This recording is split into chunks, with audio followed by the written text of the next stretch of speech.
diameter of earth and a particle is dropped into it, and a particle is dropped into it of mass small m, drop into it,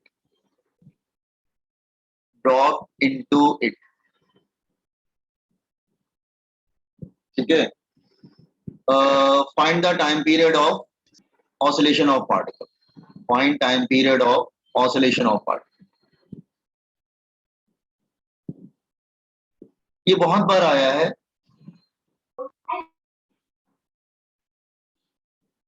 Along the tunnel.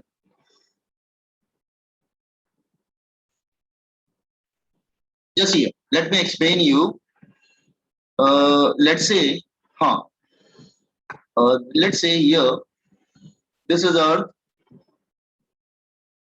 ये अर्थ ले लेते हैं हम लोग, और हमने अर्थ के डायमीटर के अलोंग एक टनल ड्रॉ कर, ठीक है. तो this is basically earth.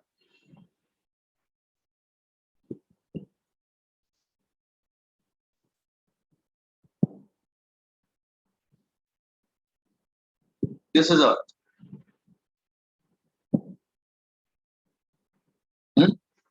Radius of the earth क्या होगा, आर, ठीक है. और ये इसका सेंटर ऑफ अर्थ है. और यहाँ पे हमने एक पार्टिकल स्मॉल एम को ड्रॉप कर. ड्रॉप मतलब इनिशियल वेलोसिटी इज व्हाट, 0. और आपको मालूम है ना, अर्थ का मास किधर कॉन्सेंट्रेट होता है. अर्थ का मास जो होता है वो तो सेंटर पे कॉन्सेंट्रेट होता है. तो अर्थ का मास हम लोग क्या ले लेंगे, लेट्स से सेंटर पे कैपिटल है. और अर्थ का जो रेडियस होता है वो क्या ले लेंगे हम लोग, आर. बहुत interest, are you getting the diagram. Diagram समझ में आ रहा है आपको. Radius is R. ओके.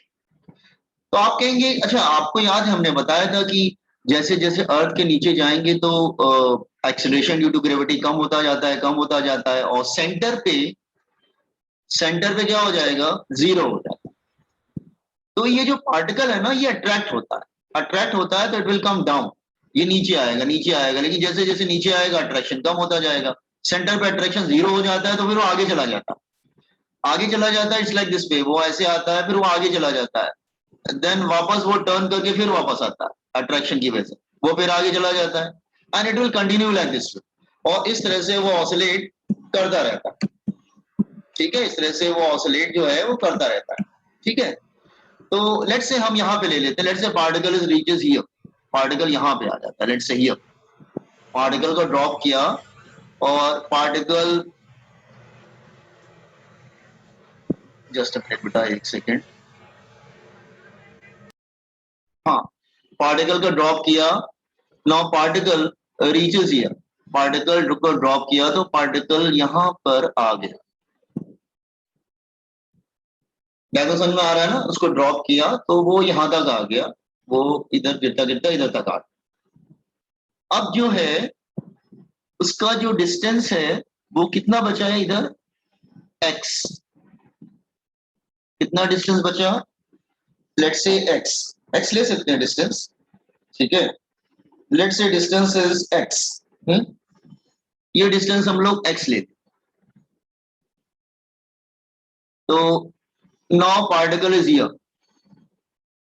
आपको मैंने जब ग्रेविटेशन पढ़ाया था तो बताया था कि जब स्फीयर के अंदर आ जाते हैं तो अट्रैक्शन नहीं होता है. तो आपको मालूम है फिर this part will not participate in attraction. ये वाला पार्ट अट्रैक्शन में पार्टिसिपेट नहीं करेगा.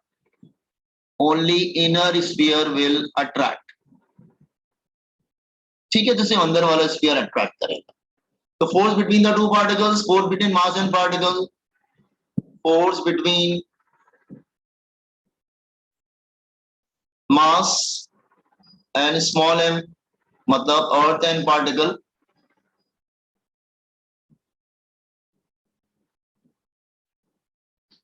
तो फोर्स का फॉर्मूला क्या हो जाएगा, that is G F is equal to G लेकिन पूरा नहीं ले सकते क्योंकि अब ये मास तो अट्रैक्ट करेगा नहीं, तो हमने m डैश ले लिया अपॉन डिस्टेंस कितना है x स्क्वायर। तो मैं अंदर का मास कैसे मिलेगा, क्योंकि अंदर वाला sphere only m dash is mass of inner sphere of radius x, mass of inner sphere of radius x। ठीक है, पहले बताओ यहां तक समझ में आया बॉयज एंड गर्ल्स? मैंने टोटल मास क्यों नहीं ले सकते, क्योंकि जो आपको मालूम है जैसे वो नीचे आएगा तो जो शेडेड वाला मास है वो उसको अट्रैक्ट नहीं करेगा। मैंने आपको बताया था जब नीचे आते हैं तो जितना आप नीचे जाओगे उसके ऊपर का मास आपको अट्रैक्ट नहीं करेगा। तो फोर्स का फॉर्मूला लेगा F is equal to G, m dash क्या हो गया, mass of the inner sphere of radius x, small m मतलब मास ऑफ पार्टिकल, डिस्टेंस कितना बचा उसका स्मॉल m और m डैश के बिटवीन, दैट इज द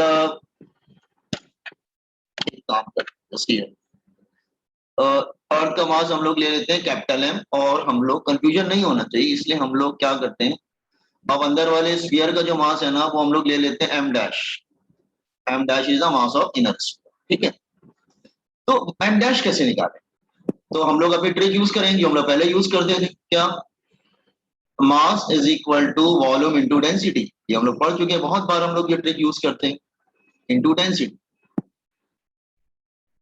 तो mass is equal to volume क्या होता है स्फीयर का 4/3 pi r cube into density. इसका मतलब mass is proportional to what, radius cube. इसका मतलब m डैश जो अंदर का मास होगा प्रोपोर्शनल टू क्या होगा x क्यूब, दोनों का रेशियो ले लो तो क्या हो जाएगा 2/1, तो हो जाएगा m dash upon m is equal to x cube upon r cube, x cube upon r cube. Is it clear? So m dash की वैल्यू क्या आ गई, m डैश की वैल्यू आ गया m x cube upon r cube, m dash की value यहाँ पे रख दीजिए। तो फोर्स का फॉर्मूला क्या आ गया, F is equal to G m x cube upon r cube small m upon x square. x cube और x स्क्वायर कैंसिल हो जाएगा तो it become g capital M small m x upon r cube. तो force क्या होता है, mass into acceleration is equal to g capital M small m x upon r cube. Small m दोनों तरफ cancel हो जाएगा तो एक्सेलरेशन क्या हो जाएगा, that is g capital M upon r cube into x। तो acceleration is equal to omega square x, comparing with the standard equation, comparing करेंगे तो ओमेगा स्क्वायर किसकी जगह पे आया, ओमेगा स्क्वायर हमारा G M upon R cube की जगह आया, G M upon R cube की जगह आया। ठीक है, तो ओमेगा को क्या लिख सकते हैं 2 पाई/t, इधर हो जाएगा root G M upon R cube. तो t का फॉर्मूला क्या हो जाएगा, t is equal 2 pi r cube upon G M. एक सेकेंड, तो आप इसको लर्न करके जाएंगे। देखो जेई की स्टूडेंट समझ के जाएंगे और नीट और सीटी के स्टूडेंट लर्न करके जाएंगे फाइनल फॉर्मूला। और आप कहीं और क्यों लिख रहे हैं, क्योंकि आपको मालूम है जी का फॉर्मूला क्या होता है, G M upon R square, वो यहाँ पे रख सकते हैं तो टाइम पीरियड का फिर फॉर्मूला बदल जाएगा। टाइम पीरियड का फॉर्मूला हो जाएगा T is equal 2 pi r/g। तो ये होता है टाइम पीरियड का फॉर्मूला। इसको सॉल्व करते हैं, सब वैल्यू रखते हैं तो इसका फाइनल आंसर जो आता है, और करके फिर लिख देता हूं, फाइनल आंसर जो आता है that is equal to 84 minutes.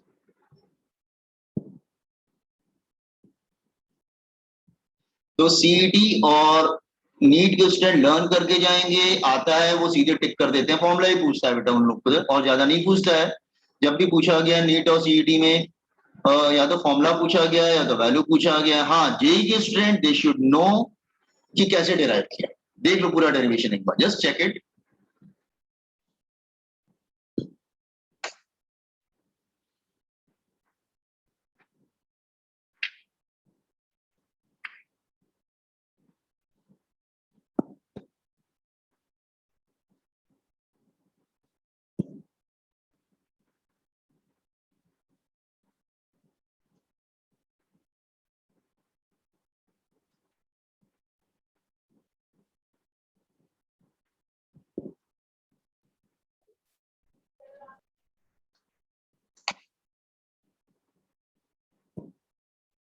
Sir ने कराया था ये प्रॉब्लम?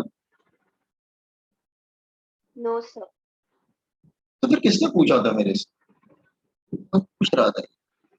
साक्षी आपने पूछा था क्या टनल वाला? Yes sir. हाँ सर। हाँ अच्छा, ये भी ध्यान रखना, ये भी समटाइम जेई और नीट में पूछ लेते हैं ये वाला फोर्स का फॉर्मूला कि डेप्थ।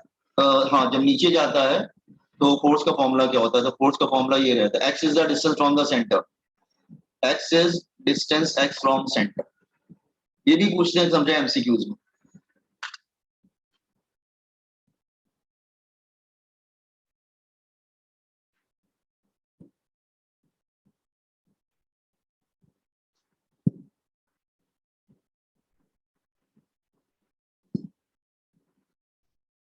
आज 2-3 प्रॉब्लम है, मैं करा देता हूँ, फिर उसके बाद हम लोग डीपीपी डिस्कस करते हैं।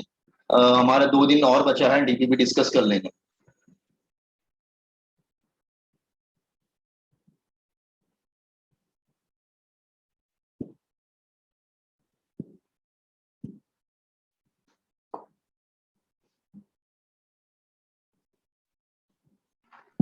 Sir if the tunnel doesn't pass from the centre तभी भी सेम ही फॉर्मूला तो लगेगा। भी सेम फॉर्मूला है।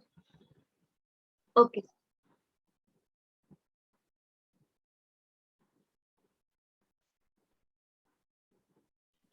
सर और वो क्या होता है vertical motion of straight wire? Vertical motion of straight wire, फिर से बोलो थोड़ा सा और उसको एलिब्रेट करो, मुझे क्लिक नहीं कर रहा है। सर उसका टाइम पीरियड फाइंड आउट करने को बोलते हैं, मैंने डीसी पांडे में देखा था। Vertical motion of straight wire. या सर। अच्छा ठीक है, मैं चेक कर लेता हूँ। ठीक है, मतलब हो सकता है मुझे क्लिक नहीं कर रहा दिमाग में वो चीज। ठीक है। सर उसमें यंग्स मॉड्यूलस वगैरह यूज करते हैं वो। अच्छा हाँ, वो आया हुआ प्रॉब्लम है, जेई का प्रॉब्लम है उसमें। हाँ, दोनों यूज किया, एफ इज इक्वल टू के एक्स, और वो दोनों यूज किया गया। वो प्रॉब्लम लेकिन जेई में आता है बेटा, वो जेई में आ चुका है प्रॉब्लम। ठीक ओके। है, मैं बताता हूँ, समझ गया। So just complete it fast. I have to do 3 problems more.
Boys and girls, चलो ठीक है, हाँ कुछ और समझा देते हैं थोड़ा बहुत, 2-3 क्वेश्चन। देखो अपने अपने लेवल से तुम लोग जज कर लेना, मैं तो मतलब थोड़ा सा मतलब मुझे जेई बच्चों को भी देखना पड़ता है, तो उनके हिसाब से ही प्रॉब्लम करना पड़ता है। बट ये समझ के चलो, सीईटी और नीट में बहुत ज्यादा प्रॉब्लम्स नहीं आती है, अगर आपके बेसिक कॉन्सेप्ट्स क्लियर हैं और आपने नेसेसरी क्वेश्चंस कर रखे हैं तो हो जाता है, आपसे कोई प्रॉब्लम नहीं।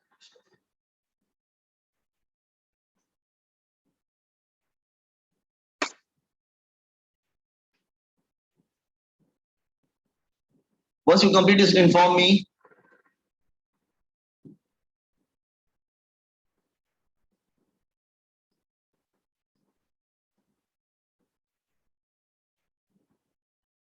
And Priyanka, kindly take attendance. Priyanka, can you listen me? Priyanka लगता नहीं सुन पा रही है। अच्छा एक मिनट, उसका नहीं, उसका आकाश कल आपने अटेंडेंस भेजा तो उसमें तो दिख ही नहीं रहा था।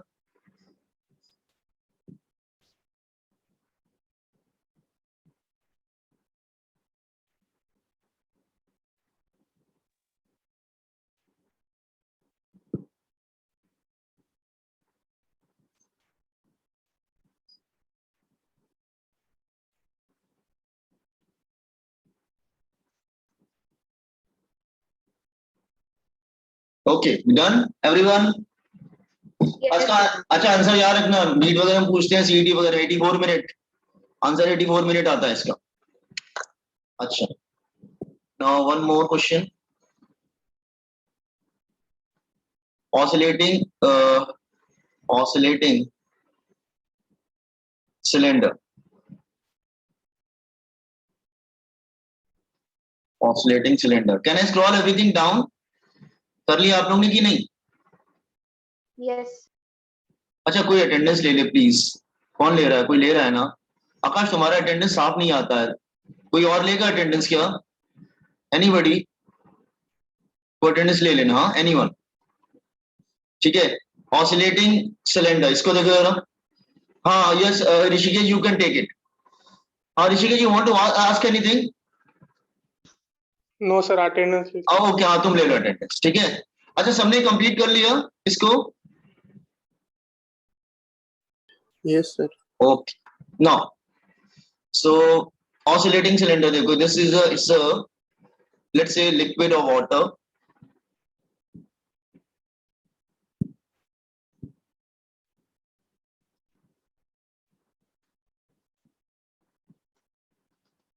yeah a cylinder is floating here, एक सिलेंडर है जो फ्लोट कर रहा है इधर। Let's say this is cylinder so floating here, ठीक है। Now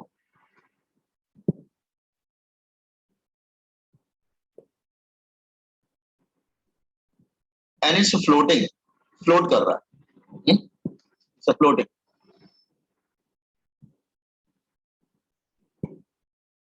Let A is the cross section area and H is the height. H इसका हम हाइट ले लेते हैं।